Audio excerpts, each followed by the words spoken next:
partir de agora, você vai ouvir o programa do Citraeng, a voz do servidor. Informações do dia a dia das trabalhadoras e trabalhadores do Judiciário Federal de Minas Gerais. Apresentação: Davi Landau, Cabeça, Joana Dark.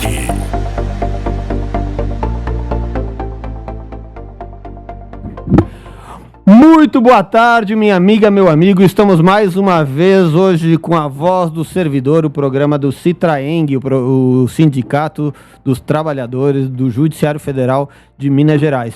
Hoje nós não temos o Cabeça, que apresentou de forma maravilhosa o último programa, né, junto com outras pessoas aqui sobre, né, o samba, né, foi muito legal. Eu estava lá em Belém do Pará, assisti lá. Hoje ele está, né, um pouco com algum probleminha aí, né, não pôde vir, né, mas estamos aqui com o Rubens Goiatá, com o Misael e, enfim, o assunto, né, do momento, né, inclusive para quem, né, é do Judiciário, é a questão da nomeação do novo presidente do STF, né, o Flávio Dino, né, que o Lula já indicou, né, ainda falta passar pela sabatina do Senado, e do novo procurador-geral, né, da República, né, que é o Paulo Gonet, né, indicado também, vai passar pela sabatina. E aí, né, o que você acha, Rubens, aí? Muito boa tarde, Rubens. O que você acha dessas indicações do governo? Boa tarde, Davi. Um prazer estar aqui falando de novo com vocês, ouvintes, com as ouvintes e com os ouvintes da Rádio Favela Autêntica FM. Bem, o Flávio Dino não foi indicado a presidente do STF, não. Ainda não chegou lá, não, Davi. Não, presidente chegar. Não, ao STF. Ministro do STF. Ministro do STF. Quem sabe ele chega lá. Isso. Bom, eu achei essas indicações. O Flávio Dino é um cara que eu admiro. É um cara que tem uma bagagem muito grande. Você veja que o Flávio Dino já passou por cargos do Executivo. Dos três poderes. Dos três poderes. Isso, exatamente. Ele já foi juiz federal, depois ele foi deputado estadual, depois ele foi governador do Maranhão, eleito 2 vezes em primeiro turno. Sim. Né? Uma ampla coligação. Sim, né? Uma ampla coligação. Então ele tem um trânsito, ele conhece. Né? Eu acho uma boa indicação. No entanto, eu acho também que a gente perde um bom ministro.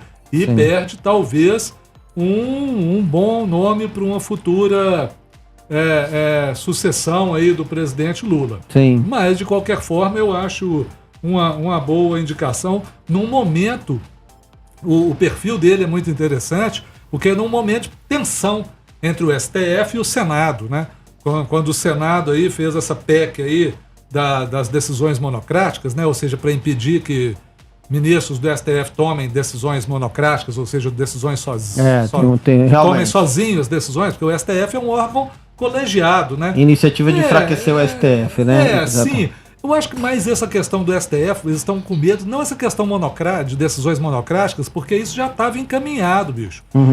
Eu acho que eles têm mais medo disso, de começar, disso ser só o que abriu a porteira, vamos dizer assim, né? Uma ofensiva política contra o STF. Sim. Agora, Rubens, eu queria, olha só, são 2 indicações em alguma medida contraditórias, me parece. Sim. Porque o Flávio Dino, ele justamente se destacou pelo papel que ele teve agora recentemente em desmontar aquela questão do golpe, né? O golpe que foi tentado dia 8 de janeiro, ele teve um papel, né, muito importante e foi alvo, né, dos bolsonaristas. Nós tivemos aí aquela audiência lá numa das comissões da Câmara, né, em que os bolsonaristas foram lá com toda aquela ofensiva de querer aparecer nas redes sociais e tal, e me parece, minha opinião, eles foram humilhados, né? O Flávio Dino jantou eles. E aí, né, isso realmente comprou a ira desse setor, né, mais reacionário da política brasileira,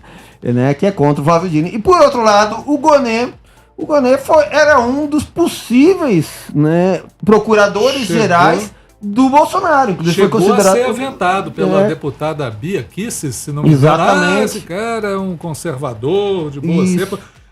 O currículo, ao contrário do currículo do Flávio Dino, o currículo do Paulo Gonet não é grandes coisas, não, do ponto de vista social.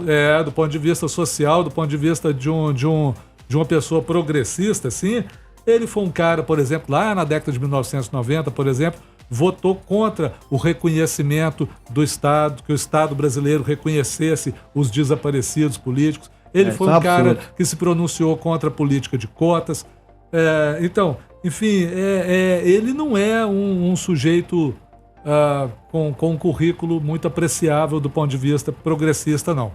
O PT queria outra pessoa lá, estava fazendo campanha pelo, se não me engano, Antônio Carlos Bigonha, queria outra pessoa. O PT, isso foi, me parece, aí estou falando também até... A gente pode falar até onde a gente sabe, né, Davi? Então, parece, claro. Não vou falar coisa que eu não sei a respeito, mas me parece uma articulação do Lula direto lá com os ministros do STF, Gilmar Mendes e Alexandre de Moraes. Eu vi essa repercussão também no meio jornalístico, né? Teve gente que falou que havia uma negociação para conseguir fazer, né, o pessoal engolir lá, os reacionários engolirem lá o Flávio Dino, né? Porque tem que passar pelo Senado, né? E no Senado, né, o governo não controla o Senado, que ele, né, deu essa moeda de troca. Agora cria um problema sério, porque o poder do procurador-geral, ele é muito grande. Você estava falando dessa resistência aí do setor... É o cara que tem a atribuição de denunciar o presidente da República. Por isso que o Bolsonaro escolheu a dedo o anterior lá, o Aras, né? Que é o que segurou ele, né, inclusive. Foi. Que é o que segurou junto com o Lira, né? O procurador-geral da República, e a gente viu aí também na época do chamado, da ação 247, que eles chamam de mensalão, o papel que o procurador-geral da República tinha. É o cara que tem o poder de abrir a ação penal contra o presidente da República. Pois é, e tem a preocupação seguinte, que ele, inclusive, é o que parece, ele é muito ligado ao Gilmar Mendes, né? Eu vi que o filho dele já foi sócio do Gilmar Mendes numa empresa em Portugal, inclusive, né? Então essa eu vinculação... não sabia, mas enfim, tem essas coisas. Né? Então essa vinculação, às vezes... É um elemento de concentração de poder, né? Porque, inclusive, o Gilmar Mendes também tem demonstrado uma relação muito próxima ao Lira, né? Inclusive, deu uma decisão, a gente não pode afirmar que tem relação, né? Mas são fatos, né? Pode não ter relação nenhuma, mas ele deu uma decisão judicial naquele caso dos kits robóticas, né? Que ele anulou as provas.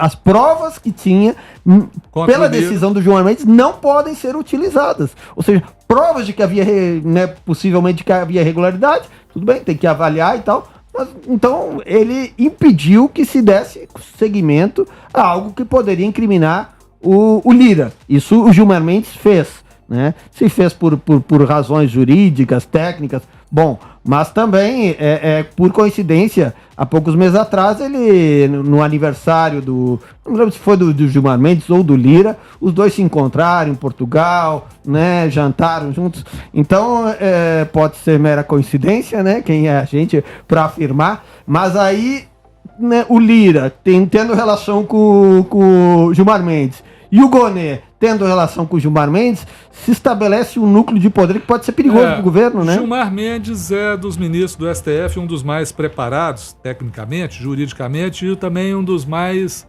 atuantes politicamente. E nem sempre uma política boa do ponto de vista dos interesses populares, né? Então, aqui, um soprou aqui atrás, quase nunca. É o Zé Guilherme que está aqui, né? Inclusive, não estava no estúdio ali, não sei, mas está com a gente nunca, aqui, né, também. Zé Guilherme? É isso. Pode vir falar também aqui. É isso, né? Vamos ver o acordo que está aí. E agora, eu espero, por falar nesse ativismo político do STF, o STF, eu espero que o STF modere esse ativismo político dele e seja mais uma corte constitucional mesmo. Não sei, talvez, quem sabe o Flávio Dino possa atuar nesse sentido lá. Capacidade para isso, capacidade técnica, ele tem. Vamos ver se ele consegue. Agora é importante também, porque a lei sempre passa por uma interpretação, né? E existem também os princípios constitucionais que garantem a dignidade humana e vários, né, direitos, né, digamos que nem sempre são respeitados no Brasil. E eu vejo o seguinte, que em base a esses preceitos, o STF, de fato, ele tem que buscar ter um papel social, né? Uhum. Então, acho que alguns nomeados, inclusive, às vezes frustraram as expectativas de quem elegeu esse governo, né? Alguns não, só teve um até agora, né? Vocês estão me referindo aos Zanin mesmo. Mas, assim, eu espero que ele represente isso. Eu, como, né, pessoalmente, né, vou colocar uma opinião aqui pessoal, que eu apoiava, né, uma campanha em defesa de uma ministra negra para o STF. Né, nesse sentido, né, isso não se viu satisfeito. Evidentemente que não se trata simplesmente de nomear, né, uma pessoa somente pelo gênero, né, ou pela etnia, né, evidentemente que não é garantia nenhuma, né, nomear. Agora, o importante certamente seria uma ministra negra e competente, boa, né? Competente, boa, obviamente, né? E não elitista. E defensora dos pobres e dos trabalhadores. Está faltando isso lá no STF. Está faltando mesmo. O STF teve um papel importante agora, no governo passado, em 2022, de, até certo ponto, frear as tentativas autoritárias do presidente da República que foi embora. Não vale nem a pena falar o nome dele. Sim, a questão inclusive do direito dos estados poderem legislar sobre isso, né, sobre a pandemia, né, a Covid. O STF teve essa atuação. Agora, historicamente, a atuação dos ministros do STF, por exemplo, em relação aos direitos dos trabalhadores, aos interesses dos pobres em geral, não é muito boa. Não é muito boa, não é. E tem havido retrocessos, inclusive, né? No direito do trabalho, por exemplo, tem. Sim. A gente pode até pegar um programa só para falar disso, mas tem. Deixa eu só entrar aqui nessa conversa. Eu acho, assim, tem um pensamento, né, que não existe espaço vazio na política. E, assim, o atraso que foi o parlamento brasileiro, cada vez pior nos últimos tempos, junto com o atraso do último governo, né? Então, esse Supremo, que não é bom, tinha um Lewandowski, né? O resto tudo, a gente tem dúvida desse pessoal, e agora entra o Dino, ele acabou tendo que ocupar esse espaço, porque o TEM estava ruim demais, né? É verdade. Eu acho que teve que agora... Acabou ocupando um espaço. Na pandemia, que foi importante, né? Muito importante. Na pandemia, na contenção das tentativas autoritárias do presidente passado, que só não deu um golpe de Estado e sepultou de vez a democracia, porque não pôde, não é porque não queria, não, porque querer ele queria. Ele e os seguidores deles queriam. Ele só não fez isso porque não conseguiu. Porque parte da elite brasileira, não toda a elite brasileira, parte da elite brasileira ficou contra. Entre essa parte, um ator importante, o STF, em relação a isso. Entendeu? Sim. Não toda, teve parte da elite brasileira que queria também sepultar a democracia. Mas uma parte importante da elite brasileira não tinha apoio externo. Enfim, isso é outra conversa. Mas aí, como diz o Zé Guilherme, o STF ocupou. Isso é isso mesmo, Zé Guilherme. O STF ocupou esse papel. Precisava de alguém ocupar e eles cumpriram. Mas não vamos colocar nossas esperanças na mão desse STF que está aí, as esperanças populares, dos pobres, dos trabalhadores. Não vamos não. Vamos ver se o Dino não nos decepciona, né? Isso. E ressaltando aí que as pessoas ainda organizadas aí, representantes daqueles que foram reprimidos pela ditadura, eu vi uma declaração, agora não vou saber quem foi, né? Mas de uma das representantes aí, muito duras em relação a essa nomeação. Realmente há uma insatisfação... Do Paulo Gonet. A indicação, exatamente, do Paulo Gonet, desculpa, não expliquei. Da indicação do Paulo Gonet, não do Dino. E, de fato, dizer que o Estado não pode ser responsabilizado quando foram as instituições do Estado que perpetraram assassinatos, torturas, né? Uma parte da história, inclusive, que o último governo tentou apagar, né? E não responsabilizar o Estado. A extrema-direita está tentando apagar. E o Gonê, né, é desse lado, né? Pois é, na década de 90 ele deu essas decisões aí, né? E não é um currículo muito bom, não. Sinto muito. Perfeito, perfeito. Olha só, nós vamos escutar uma musiquinha e depois nós vamos estar aqui na rádio com a Maria Lúcia Fatorelli. Maria Lúcia Fatorelli é da Auditoria Cidadã, ela tem um largo currículo aí de auditoria em dívidas públicas de vários, né, no Equador, na Grécia, né, de vários países, né? Ela também vai falar um pouco aí por que o nosso dinheiro, o nosso imposto não volta, né, para políticas públicas, né? O que está acontecendo aí, né? Nós já trouxemos ela ano passado, ela vai falar um pouco disso, mas antes disso vou dar uma informação antes da nossa música. Nós temos aí um problema sério lá em Maceió. O Hospital Sanatório está correndo risco de afundar, porque nós tivemos aí a Braskem, né, em Maceió, ela fez escavações para extração para uma mina de extração de salgema, né? 35 poços para extração de salgema entre os anos 79 e 2019, né? A salgema que é utilizada para produzir PVC e soda cáustica, e teve um problema sério lá, né? Porque alguns anos atrás parte da cidade afundou. E é um problema que não está resolvido. Agora a informação que nós temos é que tem um hospital lá que está correndo o risco de afundar também. Então é uma notícia aí de que a gente tem de agora, né? Que a gente está divulgando e tem responsáveis, né? É justamente a atuação de uma empresa privada de forma sem o controle, né, público devido, né? Cadê as instituições para fazer valer o interesse público aí? Exatamente. Então vamos escutar aqui agora o nosso colega aqui, filiado ao sindicato também, o Flávio, que é oficial de justiça da Justiça do Trabalho. Vamos escutar a música Frágeis Braços. Você está ouvindo o programa do Citraeng. Apresentação: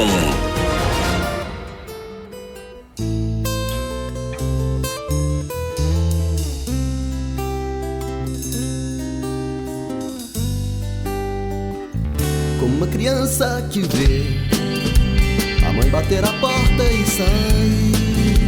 No choro incontido eu me vi, e o rosto embutido por meus braços. Frágeis braços não podem avançar o mundo. Sigo os meus passos, mas quem eles seguem, e me pedem pra voltar, e me pedem para te lembrar de mim. Frágeis braços não podem soltar a minha voz. Em minha garganta existe um nó, em meu pensamento existe nós. Frágeis braços, no meu coração eu sinto dó.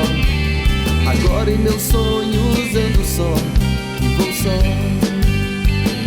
Como a ave que se encontra com uma tempestade, o desespero se apossou de mim. Do meu emprego eu me demiti, na minha casa me escondi.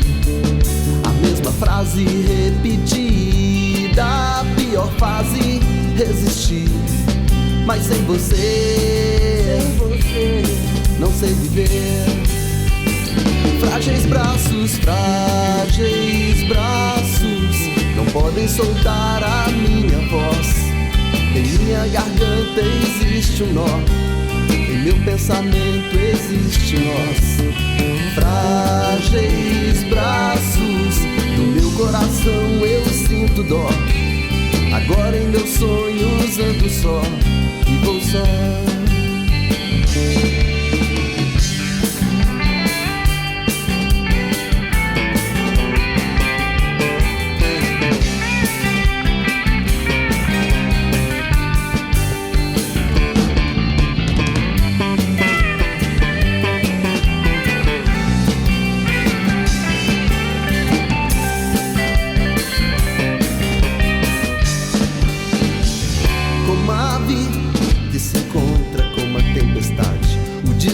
Se apossou de mim. No meu emprego eu me demiti, na minha casa me escondi. A mesma frase repeti, da pior fase resisti. mas sem você não sei viver. Frágeis braços, não podem soltar a minha voz. Em minha garganta existe um nó, em meu pensamento existe nós. Frágeis braços, no meu coração eu sinto dó. Agora em meus sonhos ando só e vou só. Frágeis braços, frágeis braços, frágeis braços, frágeis braços. Você está ouvindo o programa do Citraeng. Apresentação: Davi Landau, Cabeça, Joana Dark.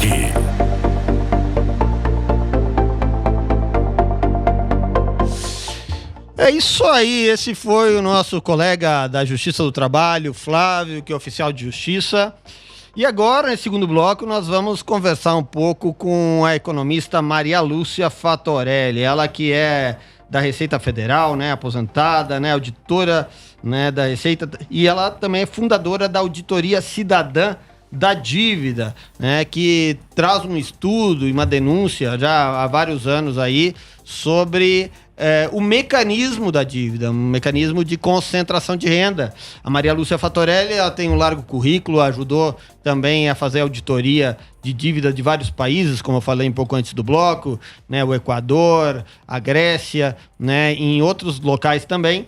E aqui, né, a defesa de uma auditoria da dívida, uma auditoria cidadã, ela defende, mas a auditoria, inclusive, está prevista na própria Constituição. Então, muito feliz em estar recebendo aqui Maria Lúcia Fatorelli. Muito boa tarde, Maria Lúcia, tudo bom com você? Boa tarde, Davi. Muito grata pelo convite, viu? Pela oportunidade. Maria Lúcia, eu tô sem o fone aqui. Aqui só um segundinho aqui que eu pensei que... Só um segundinho aqui. Tá. Uma pequena falha. Agora sim, Maria Lúcia. Alô, boa tarde. Oi, boa tarde, Davi. Um prazer conversar com você, com todo o pessoal aí da Rádio Favela, desse programa e do Citraeng, né, de Minas Gerais. Ah, legal, o prazer é todo nosso, né? Uma grande alegria e você, né, a gente reconhece como uma lutadora incansável, né? É incrível, né? Mas você tá sempre lutando, sempre organizando, tem a questão das frentes, agora a gente vai poder conversar um pouco sobre isso. Eu tô aqui também com o Rubens Goiatá, né, que é cientista político, jornalista também da nossa categoria, né, acompanhando o programa e também vai poder fazer, né, perguntas também para você. Né? Ótimo, muito grata a você, ao Rubens e a todos que nos acompanham nas redes. A gente que agradece. Maria Lúcia, eu vou começar fazendo a pergunta seguinte.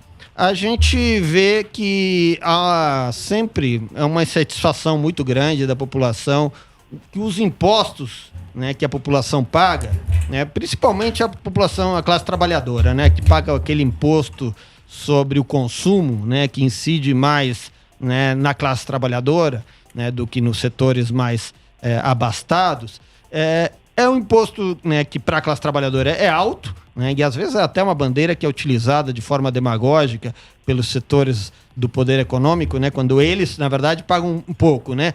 Mas a classe trabalhadora paga, de fato, um imposto alto e esse imposto não volta em serviços públicos de qualidade, não volta na saúde de qualidade, não volta numa política habitacional, não volta numa política de educação de qualidade, né? E mesmo, né, a gente é do judiciário, numa estruturação do judiciário e de outras instituições da forma como deveria. Por que esse dinheiro não volta? Então, Davi, nós temos no Brasil, como você já colocou, uma estrutura tributária totalmente distorcida, né? O termo técnico é modelo regressivo, porque ele incide mais pesadamente sobre os mais pobres, sobre a classe trabalhadora e sobre a parcela mais pobre da população, porque a maior parte dos tributos incidem sobre o consumo, como você falou, e E esse tributo, não é, que está embutido em tudo que consumimos, está embutido na conta de energia elétrica, de telefone,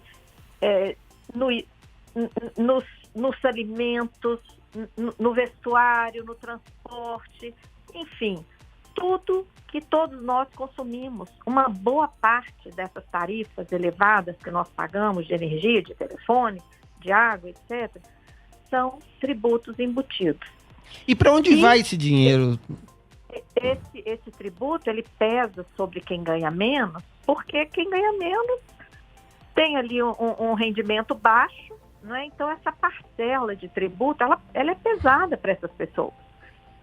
Já para quem é muito rico, isso não faz diferença, porque a renda deles é tão elevada que a parcela que eles dedicam para o gasto, né, com o consumo, é muito pequena proporcionalmente ao que eles ganham. Eles usam a maior parte do que ganham para especulação, para investimentos financeiros, não é? E não ficam onerados. Exato. Além disso, a renda do trabalhador, você vê, quem ganha mais de R$2.000 já é tributado na fonte. Sim. Mas o banqueiro que ganha bilhões, o grande empresário que ganha milhões e às vezes também bilhões de lucros distribuídos, esses não pagam impostos, são isentos. A distribuição de lucros no Brasil é isenta. Isso é um aleijão do nosso modelo tributário. É aqui na Estônia, né? Do mundo. É aqui na Estônia, né? Desculpa, Rubens. É só o Brasil. A Estônia, eu vi uma notícia outro dia que passou a tributar, viu, Davi? Então, o Brasil está isolado aí nessa tributação que beneficia os muito ricos, né? E como é que o governo monta o orçamento? Eu vou falar primeiro do orçamento federal, Sim. é o orçamento do país. Todos esses tributos que nós pagamos vão para o orçamento federal ou para os orçamentos estaduais e municipais. Além disso, o que compõe, principalmente o orçamento federal? As receitas financeiras de novos títulos públicos que o governo continuamente vai emitindo. Esses títulos públicos também, em vez de serem vendidos e o dinheiro aplicado em investimentos socioeconômicos, como fazem os países ricos, aqui no Brasil, Davi, é um sistema de retroalimentação da própria dívida. Tudo que o governo arrecada com a venda de novos títulos acaba indo para o pagamento de títulos que estão vencendo ou de juros. Olha simplesmente juros. Ou seja, Maria então, Lúcia, o governo gera dinheiro para pagar o juros. O maior ralo do nosso orçamento público, porque ela absorve tudo que o governo arrecada com a venda de novos títulos e ainda absorve parte do que o governo arrecada com tributos pagos pela sociedade com muito sacrifício. Porque quem mais paga são os mais pobres e a classe trabalhadora. Então, olha bem, se nós tivéssemos uma dívida que estivesse sendo investida em bem-estar social, no aprimoramento da estrutura pública, como você falou, até o judiciário está aí sendo desmontado. Imagina os setores de saúde, de educação no país caindo aos pedaços. Se nós estivéssemos investindo essa dívida gigante nessa estrutura que beneficia a população, provavelmente nós estaríamos aqui falando de outro assunto, Davi. Sim. O problema é que nós temos uma dívida no Brasil que serve ao rentismo, que paga os maiores juros do planeta. Isso não tem justificativa. Isso é um esquema de sangria de recursos para sacrificar o povo, para sacrificar o nosso desenvolvimento socioeconômico e enriquecer grandes bancos e grandes corporações que investem nesses títulos e pessoas muito ricas que têm dinheiro sobrando para especular também. Né? Então, por isso que a gente se dedica a investigar essa dívida, porque até o Tribunal de Contas da União já declarou que é uma dívida sem contrapartida em investimento. Então, isso é um absurdo. Não tem transparência, nós não temos os nomes de quem detém esses títulos públicos que estão sendo beneficiados por esses juros abusivos. Então, a gente tem que exigir auditoria, e até a auditoria está prevista na Constituição. Né? Então, essa é a nossa luta. Ô, Maria Lúcia, está me ouvindo? Sim. Aqui é o Rubens, tudo bom? Oi, Rubens. Tudo bem, prazer falar com você. Maria Lúcia, qual é a relação entre esse sistema da dívida pública que você falou aí, que sangra o dinheiro público, nosso dinheiro, né, em prol de uma minoria? Qual é a relação disso com o programa de privatizações? A relação é direta, Rubens. Todas as privatizações feitas no Brasil, desde o governo Collor, passando por todos os presidentes que ocuparam o cargo, né, o principal cargo do executivo no país, todos eles, porque todos privatizaram, uns mais, outros menos, né? Fernando Henrique foi o campeão, mas todos privatizaram. A desculpa para privatizar é sempre pagar a dívida pública. Isso está até na legislação.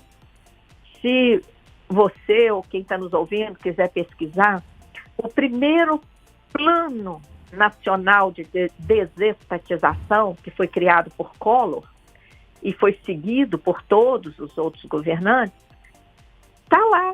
Entre os objetivos e as justificativas da privatização, está a questão de destinar o recurso para reduzir a dívida pública. Só que, se a gente pegar, por exemplo, o Fernando Henrique, que privatizou 70% das empresas estatais brasileiras, vocês se lembram, foi toda a estrutura de telefonia, as hidrelétricas, todas as siderúrgicas, né? Foi tudo privatizado na época de Fernando Henrique, foi o maior plano de desestatização conhecido, né, no mundo em pouco tempo, né? Ele privatizou uma grande quantidade de ativos nacionais em pouco tempo. E na mesma época, a dívida se multiplicou várias vezes. Então, a gente vê que a dívida, ela tem sido esse sistema usado para justificar essas privatizações, que na verdade são uma transferência de patrimônio público construído por nós, construído pelo povo brasileiro, entrega para o setor privado, as tarifas ficam mais caras, o serviço fica pior e não paga dívida coisa nenhuma. Então, a desculpa para as privatizações, da mesma forma, Rubens, a desculpa para as contra-reformas. Todas as reformas da Previdência que foram feitas por Fernando Henrique, por Lula, por Dilma, por Temer, Bolsonaro e Guedes, todas essas contra-reformas da Previdência, que todos esses presidentes fizeram, tiveram como desculpa o equilíbrio fiscal. O que é equilíbrio fiscal? É sobrar mais dinheiro para pagar a dívida. Sim. Então, a dívida, ela está afetando diretamente a classe trabalhadora, que além de ser a mais onerada no pagamento de tributos, como o Davi vinha colocando, ela também é sacrificada nas contra-reformas, na perda de patrimônio público, né? Vou dar o exemplo agora do arcabouço fiscal, que acabou de ser aprovado esse ano, né? Ele mantém aí o teto de gastos e está lá na exposição de motivos com todas as letras. O objetivo do arcabouço, que limita os gastos sociais com saúde, educação, previdência, assistência, etc., limita também os investimentos na estrutura do Estado, deixa de fora os gastos com a dívida. E lá na exposição de motivos está lá. O objetivo desses limites é sobrar mais recursos importantes para o pagamento da dívida pública. Então, nós temos que enfrentar esse sistema, senão a gente vai continuar como estamos há 500 anos. Um país riquíssimo, um dos países mais ricos do mundo em recursos naturais, e um povo empobrecido, sacrificado, um desenvolvimento socioeconômico atrasadíssimo, vergonhoso. Olha, até hoje a gente lida com fome, com miséria, não é? É verdade, e é verdade. penúria. Não Não é possível isso. A gente vê, só andar nas ruas que a gente percebe isso. Maria Lúcia, além de toda essa questão da dívida, dos juros, que, como você diz, não acabam servindo para o interesse social, né? Não são destinados para áreas sociais, nós temos outros mecanismos que poderiam ser, talvez, considerados, né, fraudulentos, né? Que é essa questão, por exemplo, que você sempre coloca, que é que o Banco Central remunera os bancos, né, diariamente. E esse dinheiro também pode ser utilizado para reinvestimento, né, para gerar juros, não é isso? Exato, Davi. Esse é um dos mecanismos mais escandalosos desse sistema da dívida. É um mecanismo que envolve 1/4 da dívida pública federal interna. A dívida federal está em pouco mais de 8 trilhões de reais. Desses 8 trilhões e 100, mais ou menos, que é o estoque atual, mais de 2 trilhões de títulos públicos federais são títulos envolvidos nessa remuneração diária da sobra de caixa dos bancos. É um escândalo. O Tesouro Nacional doa esses mais de 2 trilhões em títulos públicos para o Banco Central. Doa de graça. O Banco Central não compra esses títulos, não. Não paga por eles, não. O Tesouro Nacional emite e doa de presente. Além de doar esses títulos, o Tesouro Nacional paga juros ao Banco Central sobre esses títulos.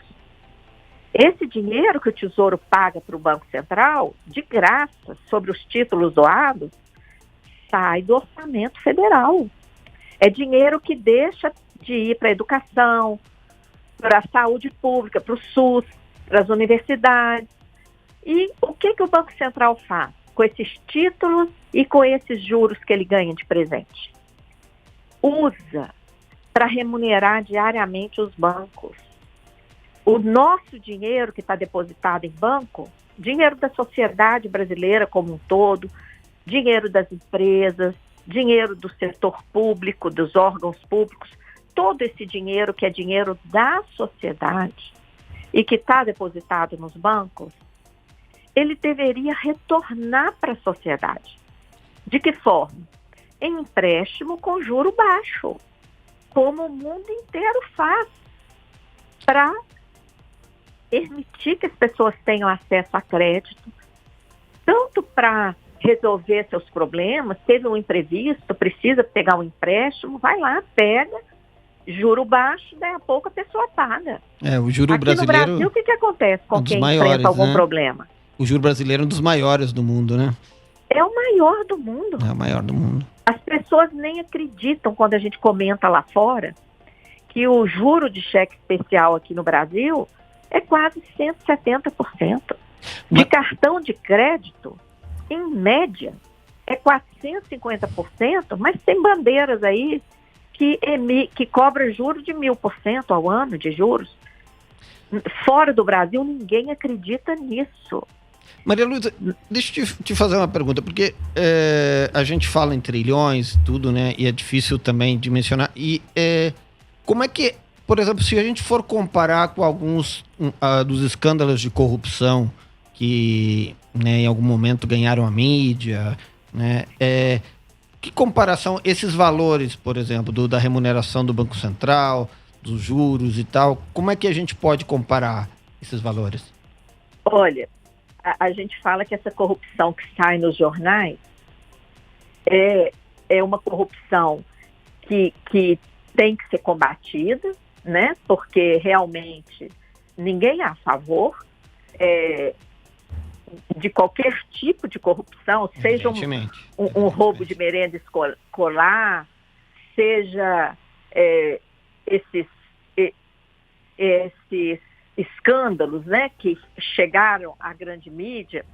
Sim. A gente vê aqui, a última notícia que eu consegui resgatar, por exemplo, a Lava Jato, que foi o último grande escândalo que ganhou a mídia durante meses, né? Durante meses, todo santo dia era aquela notícia da Lava Jato, com aquele duto, né, despejando dinheiro e as notícias de corrupção, Lula foi preso, aquela coisa toda. A conta da corrupção dessa Lava Jato foi divulgada em 25 bilhões de dólares. 25. De dinheiro recuperado com essa operação que foi chamada de Lava Jato. Sim. 25 bilhões. Você imagina, 25 bilhões é o que se gasta em menos de 5 dias de gasto com a dívida federal. Olha lá na página da Auditoria Cidadã, se nossos ouvintes acessarem auditoriacidadã.org.br, lá bem na página tem lá as nossas campanhas, né? A campanha pelo limite do juro no Brasil, a campanha Hora de Virar o Jogo. As pessoas podem acessar também a nossa nova cartilha, o novo folheto sobre reforma tributária. Tem notícias em destaque. E logo abaixo tem o gráfico de pizza, que a gente faz todo ano, que é o gráfico que mostra a distribuição de recursos do orçamento federal. Sim. E do lado desse gráfico de pizza tem o que nós chamamos de dividômetro. Em 2022, ano passado, que foi o último ano, né, concluído, nós fizemos o cálculo, a dívida consumiu 5 bilhões por dia. 5 milhões então, bilhões por dia. Bilhões. Teria representado 5 dias de dívida. 5 dias. 25 bilhões. 5 dias. E algum dia as pessoas já viram as notícias sobre o escândalo da dívida na mídia? Não tem. Já viram falar dessa bolsa banqueiro que você levantou, essa remuneração diária? Nada. Sobre nada, um dinheiro que nem é deles, um dinheiro da sociedade que está lá. Porque as empresas de comunicação também ganham esse dinheiro, né? Eu só, né, remarcando ali para nossa audiência, gente, vamos acessar lá no site Auditoria Cidadã, repetindo aqui, a Maria Lúcia, né, passou para nós, auditoriacidadã.org.br. Ali estão todos os dados, aquilo que não sai na mídia, ali está o mecanismo de concentração de renda e de envio de capitais para fora do país também, né, que é o sistema da dívida ali, que é um sistema que vai muito além, né, são 5 dias do petrolão, né, do chamado petrolão, né. Maria Lúcia, a questão da dívida e a questão da dívida dos estados. Nós aqui estamos em Minas Gerais, você deve acompanhar isso, né? A dívida do estado de Minas Gerais, e o nosso governador atual quer aderir a um regime de recuperação fiscal que inclui esse cardápio tenebroso todo aí, a privatização, provavelmente a preço de banana, né, e arroxo no funcionalismo público e falta de investimento em políticas sociais. Como é que você vê isso? Então, a gente tem sido extremamente crítico a essa proposta de regime de recuperação fiscal, essa proposta do Zema. Inclusive, acabou de ser publicado ontem um artigo que nós mandamos para o jornal Extra Classe, está em destaque lá na página da auditoria. O nome do artigo, para quem quiser acessar, Auditoria aponta solução para a dívida de Minas Gerais com a União. Por quê? Que dívida é essa? eu até estive aí na Assembleia Legislativa, numa audiência pública. É uma dívida que nasce ali no ano de 1998, em decorrência de uma renegociação que o governo federal propôs para todos os estados. Praticamente todos os estados participaram dessa renegociação. O que a União fez? Assumiu dívidas anteriores que os estados tinham com vários outros credores e refinanciou. Os estados passaram a dever para a União em vez de dever para aqueles outros credores. Só que essa dívida, quando a União fez isso, de cara, ela somou àquela dívida dos estados um valor que era referente ao passivo dos bancos estaduais que foram privatizados naquela época. Vocês devem se lembrar, Minas Gerais tinha o Benge, tinha o Crédito Real, tinha a Minas Caixa. Esses 3 bancos foram privatizados e os passivos não explicados que esses bancos possuíam viraram dívida pública, foram simplesmente transformados em dívida pública dos estados, do estado de Minas Gerais. Então, uma dívida que Minas Gerais tinha de 10 bilhões virou 15, por causa do passivo dos bancos privatizados. Então, assim, a nossa proposta é uma auditoria que pegue desde o início. Esses passivos de bancos, isso não é dívida pública, isso é outra coisa. Isso tinha que ter outro tratamento. Sim. E por que quando privatizou, esses passivos não foram repassados também? Verdade. O Estado privatizou lá atrás, o Benge, o Crédito Real e a Minas Caixa foi extinta, mas os outros 2 que foram privatizados, o Benge e o Crédito Real, foram privatizados como joias raras. Quem comprou ficou com todos os prédios, com todos os ativos, o dinheiro a receber. Esses bancos tinham dinheiro a receber, tinham crédito. A clientela toda, foi tudo para quem comprou por um valor irrisório. E os passivos? Não, o passivo não foi só o filé. Ficaram só com a parte virou boa, né? Dívida do Estado. Então, assim, esse valor, ele tem que ser revisto lá do início. Além disso, durante anos, a União cobrou o maior índice de atualização do mundo, que é o IGPDI, que englobou variação cambial. Teve anos, gente, que o juro que a União cobrou do Estado superou 20%. Imagina, a União cobrar do Estado um juro de 20% da dívida. Que absurdo isso. Que absurdo. Ô, Maria Lúcia. Oi. Vamos colocar então eu quero falar mais com você sobre as iniciativas aí que a frente está fazendo, inclusive em nível parlamentar também, junto aos sindicatos. Quero falar um pouco sobre o governo também. Vamos fazer um intervalinho musical e a gente já volta, né, e continua conversando com Maria Lúcia Fattorelli. Pode ser? Pode. Vamos lá, vamos escutar então o nosso colega Flávio, oficial de Justiça, da Justiça do Trabalho, com Carícias e Manhas.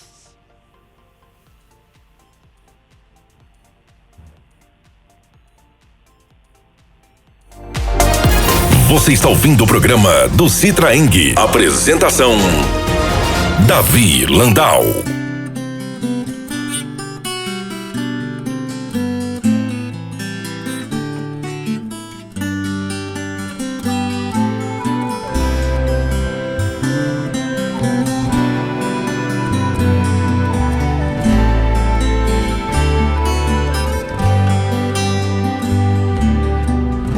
A primavera soprou dentro de mim, a brisa suave do seu coração me fez amar, me fez sentir o gosto de uma paixão. Um vento que soprou de trás das montanhas veio me mostrar seus olhos de cristais, flores das manhãs, carícias e manhãs, nas artimanhas de Minas Gerais.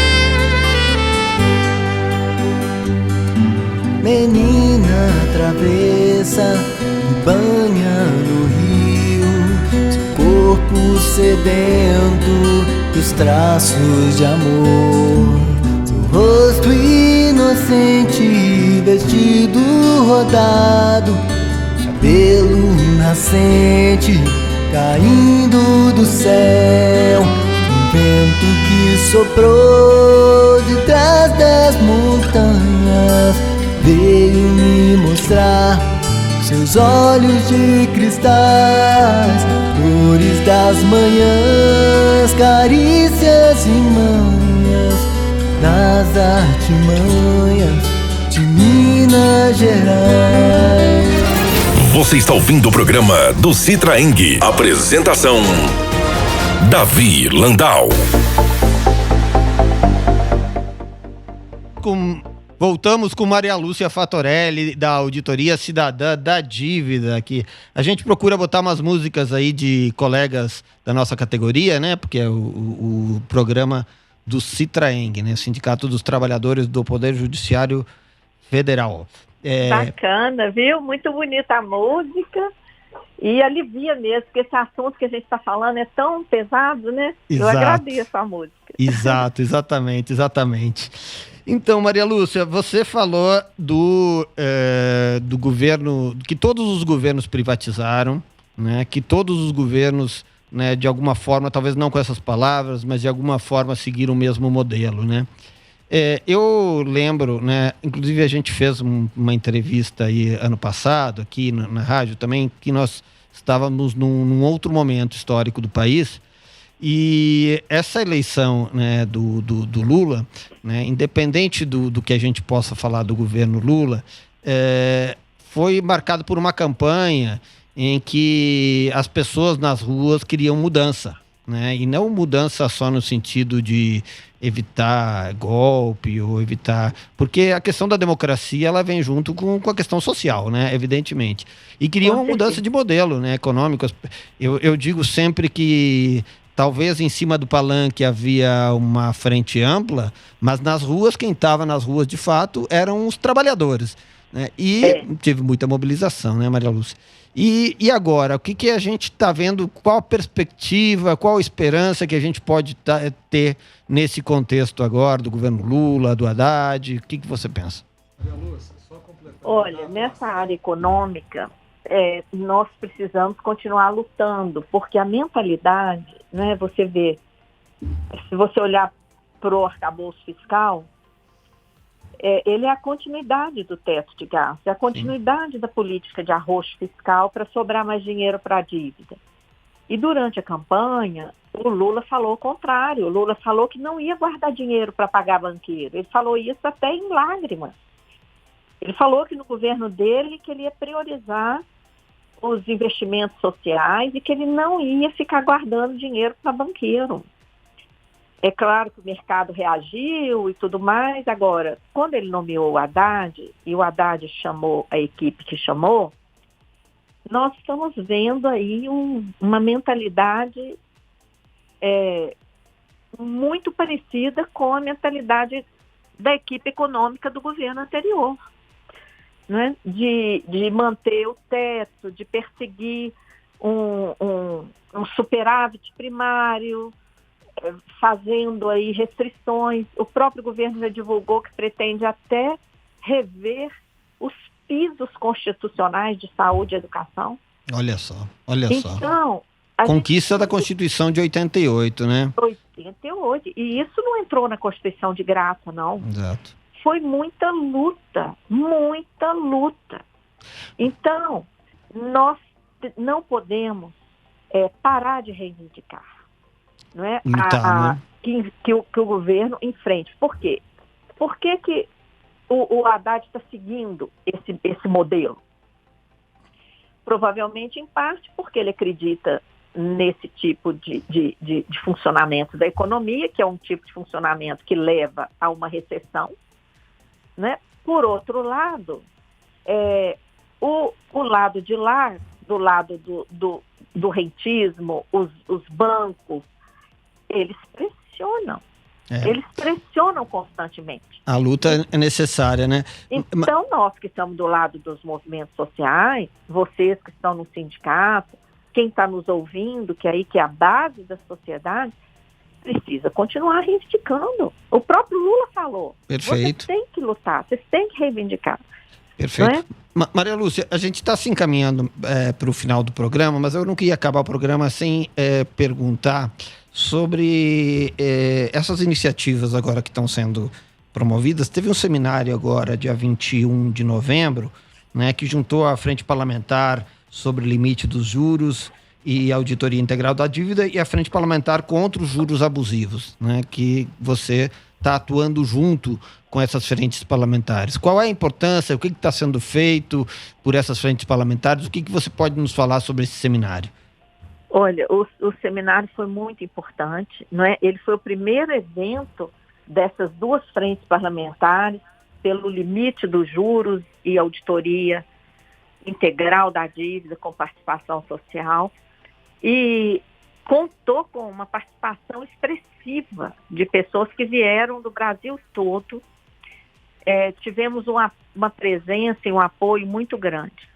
Agora, as dificuldades também são grandes. Por exemplo, as autoridades convidadas para esse seminário, Banco Central, Ministro da Fazenda e Ministra do Planejamento, não foram e nem mandaram representantes.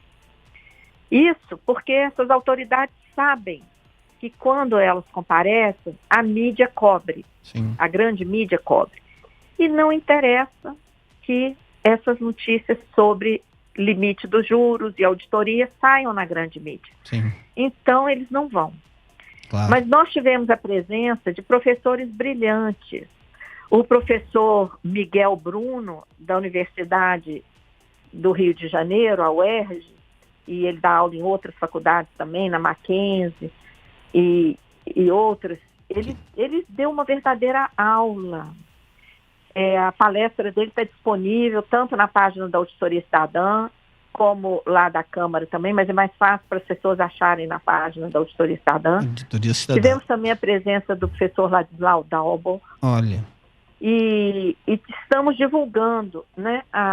Várias entidades participaram, inclusive o Citraeng. Perfeito. Sim, nós estivemos. Foram apresentadas propostas para a frente, né?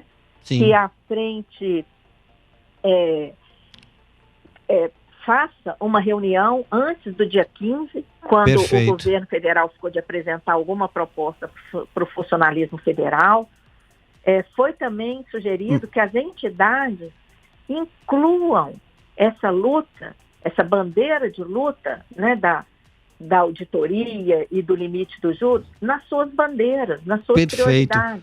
Maria Lúcia, a gente já está se encaminhando para o final do programa, que o tempo é meio, né, tirano, né? Mas, alô? Caiu? Opa, caiu a Maria Lúcia. Bom, eu queria parabenizar a Maria Lúcia Fatorelli por todo esse trabalho que ela vem fazendo, né? Dar um grande abraço. E nós estivemos falando aqui com Maria Lúcia Fatorelli, da Auditoria Cidadã da Dívida, que denuncia justamente o mecanismo da dívida que manda nossos recursos aí para o grande capital e para fora do país. Quinta-feira, às 17 horas, semana que vem, estaremos de volta e dessa vez falando sobre segurança pública. Vamos ter a presença do ex-secretário nacional de segurança, o Luiz Eduardo Soares. Grande abraço a todas e todos, muito obrigado pela participação e até a semana que vem com a Voz do Servidor. Um abraço a todos. Alô, Davi, um abraço a todos os ouvintes e ouvintes.